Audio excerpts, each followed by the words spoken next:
இப்ப எல்லாருமே கேள்விப்படுற ஒரு விஷயம் வந்து யமலோகம் அப்படிங்கிற ஒரு விஷயம் இருக்கு. யமதர்மராஜா தான் அங்க நீதிபதியாக இருக்கிறாரு.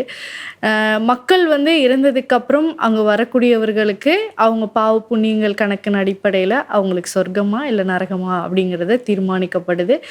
சொர்க்கத்திலயும் நெறைய பேர் வந்து அவங்கவங்களுக்கு பிடிச்ச மாதிரியான விஷயங்கள வந்து வச்சுக்கிறாங்க. சொர்க்கத்தில வந்து நீங்க ஜாலியா இருக்கலாம். புண்ணியம் பண்ணியிருந்தா நீங்க நிம்மதியா இருப்பீங்க. நரகத்துல வந்து நீங்க பாவம் பண்ணீங்கன்னா, உங்க பாவத்துக்கு ஏற்ற மாதிரியான தண்டனைகள் வந்து கிடைக்கும் அப்படிங்கிறது. இது எந்த அளவுக்கு உண்மை அப்படி இப்போ எ இது இது இது நம்ம யாருமே வந்து இப்படி ஒரு விஷயம் நம்ம பார்க்கலைல. பார்க்க முடியாது. அதாவது பார்த்துட்டோம்னா யாருமே தவறு பண்ண மாட்டாங்க. ம். சரி, ஓகே. இன்னொரு விஷயம், தவறு ஏன் நடக்குது? அவங்களோட விதியின் அடிப்படையில தான். யாருமே தவறு செய்யணும்னு செய்யல. திருத்தம் வரதும் வந்து விதியில இருக்கணும். ம்.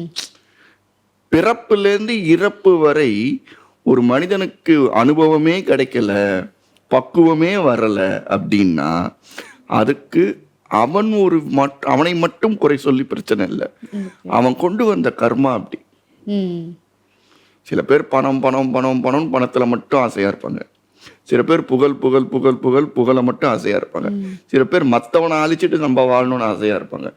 இது எதுவுமே என்னை பொறுத்த வரைக்கும் தெரிஞ்சு பண்ணல.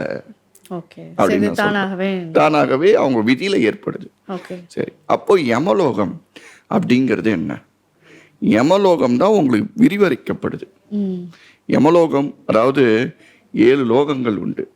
பூலோகம், பித்தள லோகம், இந்த மாதிரி நிறைய 7 லோகங்கள் உண்டு. அந்த 7 லோகத்துல இந்த யமலோகம் அப்படிங்கிறது வந்து முக்கியமா நம்மளோட ஜனன காலம் முடிந்து இறந்த காலம் வரை உள்ள விஷயத்தை கணக்கு எழுதுறதே அங்கதாங்கிறது சத்தியம். அதனால தான் காஞ்சிபுரத்துல சித்திரகுப்த கோயில்னு ஒண்ணு உண்டு.